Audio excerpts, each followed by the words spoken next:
जानने वाले हैं नॉन अकाउंटिंग वाउचर होता क्या है और उसमें एक मेमोरेंडम वाउचर्स होते हैं। ठीक है, और भी 4 तरह के कई वाउचर्स होते हैं, जैसे पोस्ट डेट वाउचर होते हैं, मेमोरेंडम वाउचर होते हैं, ऑप्शनल वाउचर होता है, रिवर्स जनरल वाउचर होते हैं। ठीक है, अब हम जानते हैं कि मेमोरेंडम वाउचर होता क्या है।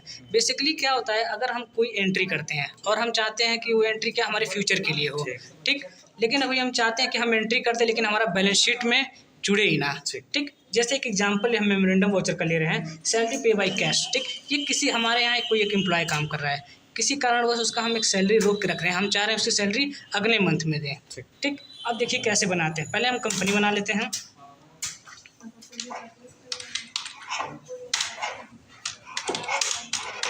राहुल प्राइवेट लिमिटेड से बना लेते हैं और हम इसको एक्सेप्ट कराते हैं।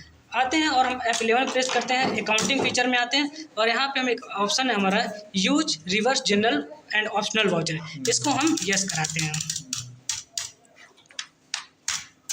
और कंट्रोल से एक्सेप्ट कराते हैं और आते हैं हम पेमेंट वाउचर में। यहाँ पे हम मेमोरेंडम वाउचर में आने के लिए एक शॉर्टकट की होती है, कंट्रोल F10 होती है। ठीक, जैसे आप एक्सपेंस का पेमेंट से करते हैं, ठीक उसी तरह एंट्री हम मेमोरेंडम वाउचर से ही करते हैं। ठीक, एंटर करते हैं और DR में होता है, Alt C से हम लेजर बनाते हैं। ठीक, सैलरी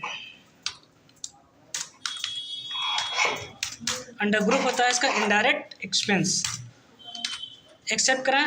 मान लीजिए हम इसको 5000 सैलरी दे रहे हैं, ठीक, और कैश फॉर्म में दे रहे हैं, इसको हम एक्सेप्ट करा रहे हैं। अब देखते हैं जाके कि हमारा मेमोरेंडम वाउचर में आया है कि नहीं। देखने के लिए हम डिस्प्ले पे आते हैं और डिस्प्ले पे आने के बाद किसमें एक्सेप्शन रिपोर्ट पे आते हैं, आने के बाद किसमें हम मेमोरेंडम वाउचर में आते हैं, तो दिखाई देगा कि हमारा 1 अप्रैल में एक एंट्री हो रखी है, जैसे 5000 में हमारी सैलरी की हुई है। ठीक, अगर हमको यही क्या देखना चेक करना है कि हमारे बैलेंस शीट पे कोई इफेक्ट पड़ रहा है कि नहीं, तो हम देखेंगे कि हमारे बैलेंस शीट में कहीं हमारा लॉस प्रॉफिट लॉस चढ़ा नहीं है। ठीक, अब इसको हमको क्या करना, मान लीजिए हमारा वो टाइम आ गया कि हम इसको अब बाहर निकाल दें, तो हम डिस्प्ले में जाएंगे और एक्सेप्शन रिपोर्ट के लिए एक शॉर्टकट की भी आप दबा सकते हैं X, आप तुरंत आएंगे, और मेमोरेंडम के लिए M दबाएंगे तो भी आ जाएंगे।